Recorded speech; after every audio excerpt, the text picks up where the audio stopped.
सातारा येथील संघटनेच्या वतीनं देशातील युवकांबाबत कथित अवमानकारक वक्तव्य केल्याच्या निषेधार्थ आज जिल्हाधिकारी कार्यालयासमोर पॅरा झुरळाचा पेहराव करून युवकांनी लक्षवेधी आंदोलन केले।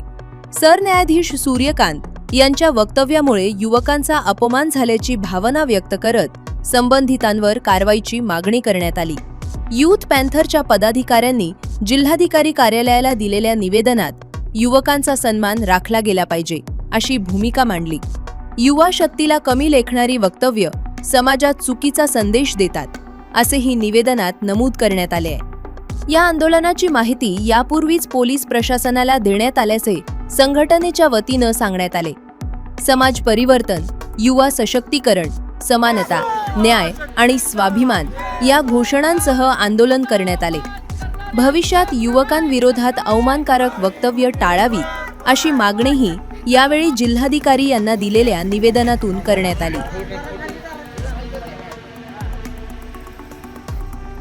संविधान आज देशामध्ये युवकांचं बेरोजगारीचं प्रमाण फार मोठ्या प्रमाणात आहे आणि युवक आपापल्या पद्धतीने गोरगरीब जनताही कष्ट करून जगत आहे आणि याला कुठेतरी नाव ठेवण्यासाठी सरन्यायाधीश देशाचे सरन्यायाधीश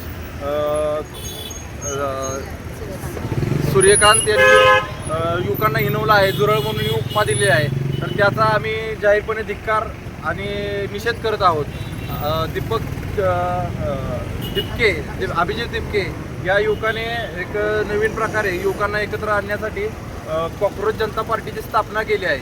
कॉक्रोच जनता पार्टी ही सर्वसामान्य युवकांची असून यामध्ये हिणवण्याचं काम हे सरन्यायाधीशांनी केलेलं आहे। तरी आम्ही त्यांचा जाहीर निषेध करतो। सरन्यायाधीशांना एकच सांगणं आहे की देशाची जनता ही गप्प बसल्याशिवाय राहणार नाही आणि गप्प बसल्याशिवाय राहणार नाही, शांत बसणार नाही। देशाची जनता ही शांत बसणार नाही। या देशातला युवा वर्ग हा सुशिक्षित आहे, सुशिक्षित असून हा एकत्रीकरणाच्या आता सोबत चाललेला आहे। आम्ही सर्व यूथ पॅन्थरच्या वतीने या देशातील युवक एकत्र करून या प्रस्तावित सरकारला पाडण्याचा इशारा देतोय। तुम्हाला आम्हाला नोकरीच्या संधी उपलब्ध करून दिल्या नाहीत। 15 लाख नोकऱ्या सांगितल्या होत्या, कुठेही नोकऱ्या, कुठेही रोजगार। इथं गॅस भेटणं झालेत लोकांवरती, हातगाड्यांवरती जे कामधंदे करतायत तरुण युवक, कोण कुठं ग्रॅज्युएशन करून चहा विकत होता त्याचा देखील गॅस बंद केलाय। तुम्ही शिक्षण दिलंय, खंडीवर शिक्षण दिलंय, शिक्षण सक्तीचं मोफत आहे ना?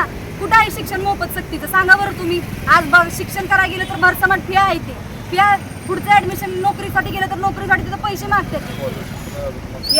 एका सरकारी नोकरीसाठी आपण जर सर्वे केला तर किमान 1000 नोकऱ्या जर सरकारी असतील तर त्याला 27 आणि 28, 30, 35 हजार अर्ज असतात। यातनं रिक्रुटमेंट कुठं आहे?